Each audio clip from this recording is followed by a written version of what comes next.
Yeah, this is JD79. I'm gonna be I finished off the E3's conference here for what's been going on here, and we're going to be just talking about what I thought about the E3's and the DRM's fiasco's been going on the Xbox One here, and the PS4 and the Wii U here, and Nintendo, as well as what's been going on here.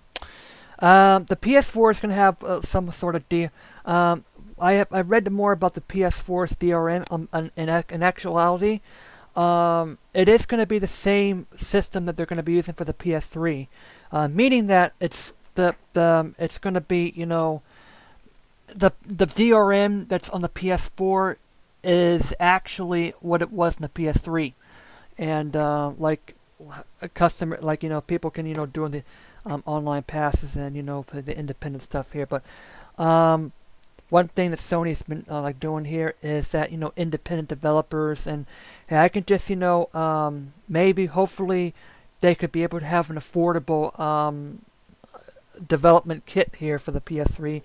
Sony, I would love to have a Sony to have PS4.me, which is basically having it in the server. I can hook it up to my PC and code it for the PS4 for gamers, and that could be very, very great here. Anyway, Microsoft's E3. Yeah, like I said, it's very disappointing. The only thing cool about it was Killer Instinct from Rareware, and I'm just saying. I really do wish that we can have a Killer Instinct. I really do wish we can have Killer Instinct back on the Wii U, back on Nintendo, and it's just sad that they're launching it on the system rattle with DRM like this. And but speaking of which, we have to know what Microsoft's DRM is, what they're trying to do, and it's just what's bad about it anyway. Having to hook it on, saying for 24 hours. I see what they're trying to do about what has been going on with Microsoft here.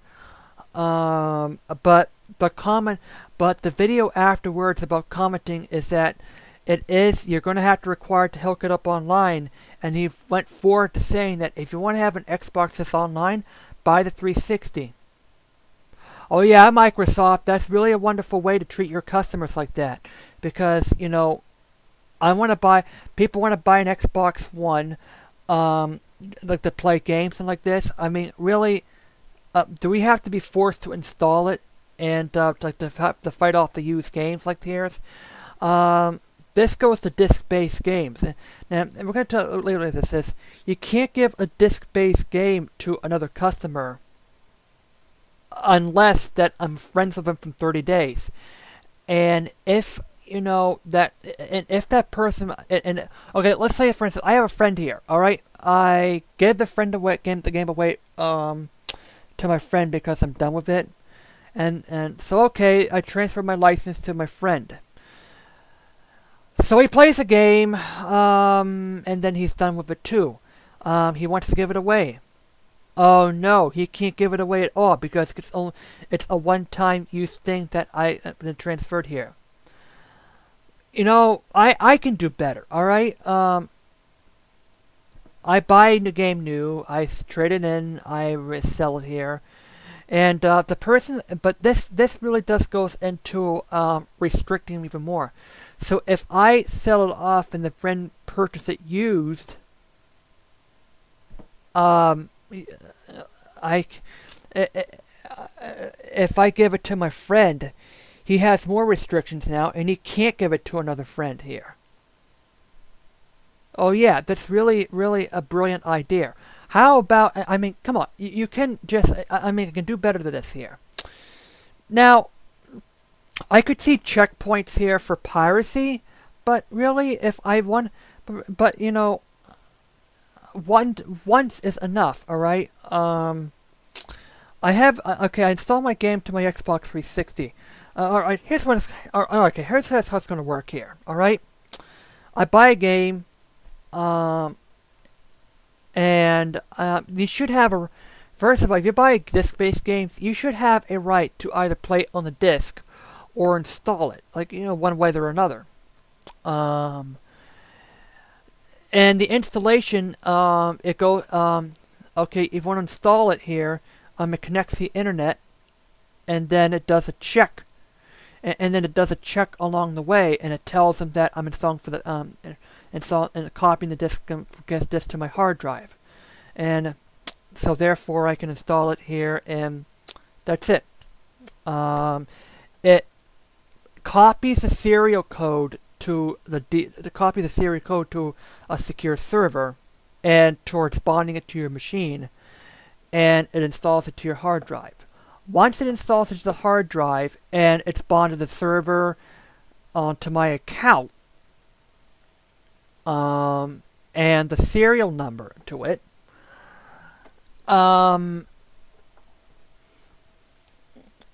once it does that, that's it. It shouldn't be able to do any checks. It checks it here to the Xbox One, and that should be up to, and even that should be up to the gamer to decide. Not that should be up to the gamer to decide, not the Microsoft forcing you to install it onto your hard drive anyway.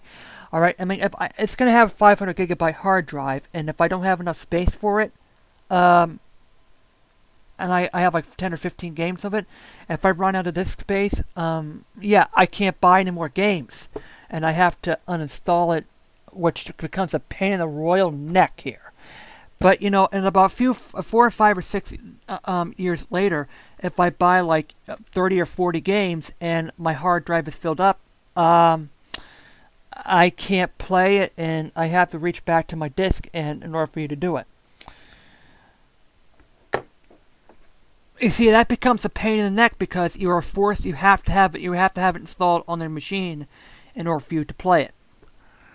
So it should be up to the player, not by Microsoft choosing that. Oh, you have to install and you have to have your drive connected. That's where Sony this is another one that's a program of Sony. For the PS4, I can just buy a machine. For a PS4, I can just buy a game. I can just open up the game, pop in the CD, and play.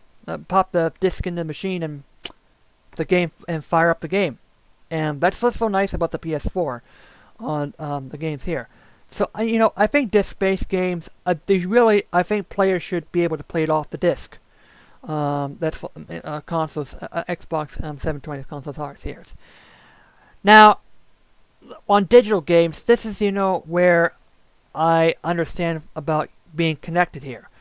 But even that, when I buy a game digitally from Xbox Live Store, I should buy a game. I should download the thing.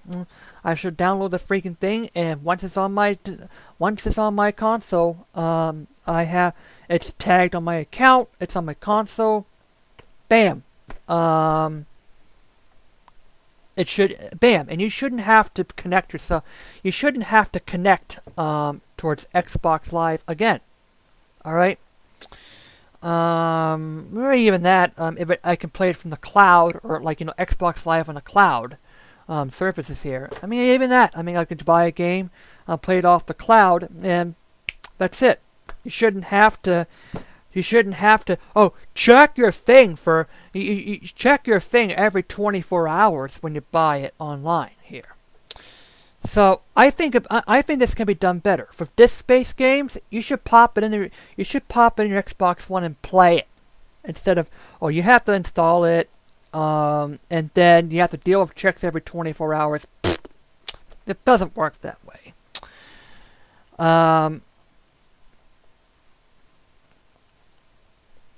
And now when you're copying it like this here, of course you're going to have more restrictions from digital games copied from your disc than when you buy it online here. Like you copy it from your disc here, the disc comes into your account, and even that, it'll probably be just deleted, self-destruct every a week or so here. Then you say, and then you say that you delete the file here, or whatever it is here. But yeah, I mean, console owners, they are very used to just popping the game in the disc and play. I mean, that's for console users like this here. But I do believe that disc-based games, pop it in, enjoy it. That's what it should be in the first place. Every disc-based, you have physical ownership. You can trade in with your friends, and you can just bring your game with you, and like this here. With digital games, with digital games here, you download the game, that's it. You shouldn't have to have these 24-hour checkups in the future here. You shouldn't have any 24-hour checkups or 1 hour if you want to be able to play by a console at a friend's house. And come on, is that necessarily to check in, to hug Microsoft every single day to just get the games activated here? Come on. Internet services can go out, and I think they can do a better system than this here. And I mean, there could be trials and demos online. They can be able to just try out like this here. But honestly, 24-hour checkups, 1 hour like a time checkups, come on, is that necessarily? No. And also the fact is, when you're having Connect, it says, do you really gonna have to force them to have Connect? God, man, you're a freaking communist type of gaming company. I think the Connect should be optional. And being forced to Connect and being $500 is just outrageous. All right, come on. What happens if my Connect breaks? If Connect breaks here, oh, we have to buy. That's right. Then we have to go for this hassle of replacing the frame just to get the dang thing to work. Microsoft, are you that dumb? Are you that stupid? All right. I see what you're trying to do, but I think that I can do better. You see, Sony, the PSN's great. You don't have to hook up to your online every single freaking 24 hours for this one here. You buy, and the good thing is here is you buy a disc game, you get used to it here. And yeah, speaking of online passes, I'm glad that EA is dumping it out. I hope that other companies will do the same thing.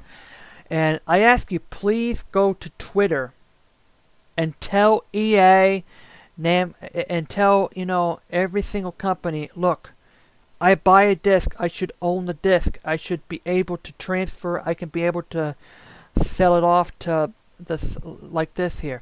You shouldn't, I dare for them to, or we being partners of GameStop. No, I respect my heart towards these smaller store companies, to we gotta take care of the small mom and pop gaming stores. All right, they're small, and I like them, and I really love them. I really love the gaming mom and pop stores that grow. I have Game Underground at home at this place here, he's actually run by a former high school. My former high school co-student that I was back at, when I was back in the days in high school here, his run, and and I really do love for them to keep these, I really do love to keep these mom and pop gaming stores afloat, and that's what I have. I have my support for the mom and pop small gaming stores, and Sony must do, and these big companies must do things right. Help the mom and pop gaming stores, and that's what my thoughts are here. Anyway, Sony's events. I love the fact that Square Enix is right now pursuing Kingdom Hearts 3. I love it. They did show off Final Fantasy 15. I'm disappointed in Final Fantasy 15. I would really love for Squaresoft to go back to its roots. I would love to release another Final Fantasy 9 on the thing. But Square, I would, Squaresoft, come on. I want another Final Fantasy IX. I want it back to its nice, cute, chubby-looking characters, and that's why I love it. Hopefully Squaresoft will do something for Final Fantasy 16. Maybe about 3 or 4 years down the line here. I'm very disappointed, but I'm also disappointed that there was no Little Big Planet on E3. I would love to see Little Big Planet go to 3D, or using the PlayStation Move to, create the stuff here. Certainly Microsoft, certainly Microsoft and E3 should show like, Park, or whatever that game is. Xbox Mountains, Xbox River, Xbox this, Xbox that. That's just the highlights of Microsoft here. I hope that's, and I really do hope that. Oh yeah, it's not Media Molecule anymore, but I hope that some of the places can come up in Little Big Planet and hopefully create a 3D version of it here. I still have Little Big Planet. Yeah, it's sad to say the Sackboy here. Knack is very interesting, and that's a pretty thing here, and that's probably one of my titles I will be getting here. But yeah, and we got the usual first-person shooters, and he's playing it all around like this here. But yeah, I love the idea. But still, I mean, the idea of the future part is you don't have to be, your console doesn't have to be online, so you can actually run. So you can actually get a PS4 and play your games just like you have a PS3. Like doing this, and that's what I have to say about this here. Now, last point is Nintendo's E3. It's very disappointing. Yeah, Mario Kart, Mario 3D, Super Mario 3D World, they're doing it here. And I'm like, Nintendo's sort of going back to its roots, but at the same time, I would love to see another Super Mario Galaxy, or another highly open world Super Mario 3D. Yeah, not like, but yeah, I mean, Super Mario World 3D, good in surge, but I would love to see another open world or free roaming Super Mario game. Like, yeah, another Super Mario 64, Super Mario Galaxy, whatever it is. I'd love to see another one of those. But anyway, that was anyway, that wraps up E3. I think Sony is the winner here. He demonstrated that, gamers and Sony did finally took 180 degree. I think the price of the PS4 was right. Sony has finally stated that used games are part of my gems at customers. It's a basic right that you should buy a game. Yeah, you should buy a game on disc, whether on disc or even on digital. It can be possible on digital via account. You buy a game on account. I have a right to transfer my license to another account that I own. And oh hey, I'm on Xbox One. Can I give you a license to the game? And he says sure. That guy has a right to do that. All right, just like a physical copy. I can transfer a code to GameStop and or transfer a code back to like this, and it's gonna work out. I mean, the DRM can. I mean, in good sense here, I think DRM is okay, but I think that Microsoft could work it out. It should be an optional, not mandatory for a customer to install it on the disk. And one time, yeah, release, yeah, I mean, come on. You can make it so that you can copy the disk on and install it to a hard drive even without any connections here. And then that would even just self-destruct after a certain amount of days or like this, or maybe a couple of weeks here, and then you have to reinstall it again here, and do a disk check. All right. It can be done. It can be done without, online connection, all right? Installing the disk onto the things here. But that's just a better way. But yeah, I mean, it's stupid how they're doing the disk-based things here. And having to be connected online. Yeah, there's a better way to do it here. I mean, it can be done. Just install the darn thing and, have a set time before have it like, a couple weeks before the item self-destructs and then you install it again. Yeah, that's for disk-based content. And I hope that. And will I buy the Xbox One? Yeah, still no. Hell no. I think that I think that if we can be able to, I would love to talk to Microsoft about it. I think it can be done better to be respectful for your customers and like this here. Well, that's what I have, and that just basically wraps up on E3 here. I hope Microsoft fix it. Sony's basically the winner, and Nintendo. I hope that you can actually start to only show games that you're going to release in the future here, and that's what I have to say here.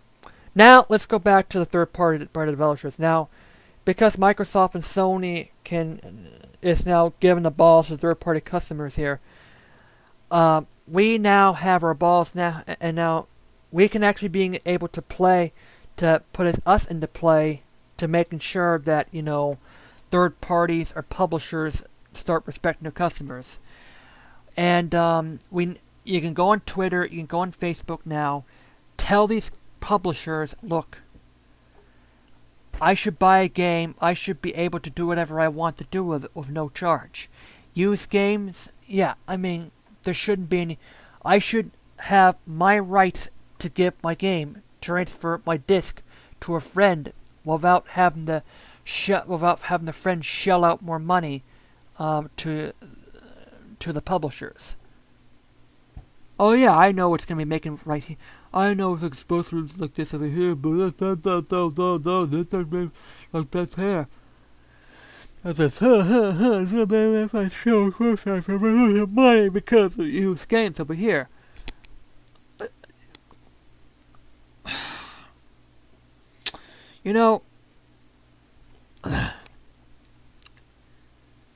Okay. If you make an awesome game, if you make a game that pleases your customers, that is $40, and it's awesome, and you showcase it to, if you showcase a game to your gaming audience, and the audience says, "Oh wow, it's awesome," and you put a $40 price tag, I can guarantee it's gonna sell a lot. So, in other words, if you have a game here, that's so freaking awesome, it's an original here. Okay. How about it sell 1 million copies of game A? That's $60. It's crap. It's like this here. And only $1 million over here. That's like, $60 million. But if it's $40, it's awesome, and 110 million of these things here, that's $400 million.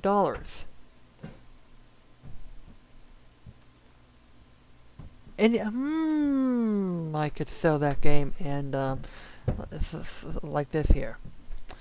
So no online passes. So, just kill the online passes. Make a game that's great, and you'll make a lot of money. That's what I have to say, and JD signing out.